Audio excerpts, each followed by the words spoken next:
ഇതിനൊക്കെ ഏറ്റവും നല്ല എക്സാമ്പിളാണ് ജഗതി ചേട്ടൻ. ജഗതി ചേട്ടൻ്റെ ചില കാര്യങ്ങളൊക്കെ നമുക്ക് എത്ര പറഞ്ഞാലും തീരില്ല. കാരണം ഇംപ്രവൈസ് ചെയ്യുന്ന പ്രിയൻ തന്നെ ചിരിച്ചും, ഞാനുള്ള സിനിമയല്ല, ഞാൻ ഷൂട്ടിംഗ് കാണാൻ പോയതാണ്. ഹലോ മൈ ഡിയർ റോങ് നമ്പറിൽ ജഗതി ചേട്ടൻ വന്ന് അകത്തോട്ട് സ്റ്റേഷനിലോട്ട് കയറി പോകുന്ന ഒരു SI, അത്രേ ഉള്ളൂ. അപ്പോൾ വെളിയിൽ എന്തോ ഒരു ജൂനിയർ ആർട്ടിസ്റ്റിനെ നിർത്തിയിട്ടുണ്ട്.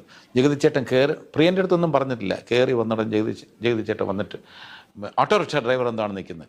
അപ്പോൾ ജഗതി ചേട്ടൻ ലൈസൻസ് ഉണ്ടോടാ എന്ന് ചോദിക്കും. ഉടനെ തന്നെ ആൾ ഉണ്ട്, ഉണ്ടെങ്കിൽ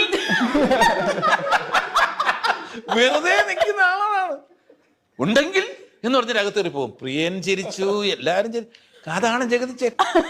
അങ്ങനെ ജഗതി ചേട്ടൻ ഇംപ്രവൈസ് ചെയ്യുന്ന കാര്യം എന്ന് വെച്ചാൽ മദ്യം കഴിച്ചുകൊണ്ടിരിക്കുകയാണ്. ലോകത്താരും ഇമാജിൻ ചെയ്യാൻ പറ്റാത്ത ഒരു കാര്യം. ഇങ്ങനെ കുടിച്ചോണ്ടിരുന്നിട്ട് പുള്ളി അപ്പുറത്തും നോക്കിയിട്ട് ചുരണ്ടിയിട്ട്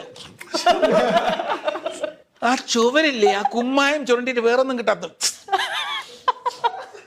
അത് ജഗതി ചേട്ടന് മാത്രമേ ചെയ്യാൻ പറ്റൂ. അങ്ങനെയുള്ള അവരൊക്കെ ചെയ്ത കോമഡി എന്ന് പറഞ്ഞിരുന്നാൽ അവരെ വെച്ച് നോക്കുമ്പോൾ നമ്മൾ ചെയ്ത കോമഡി ഒന്നും അല്ല.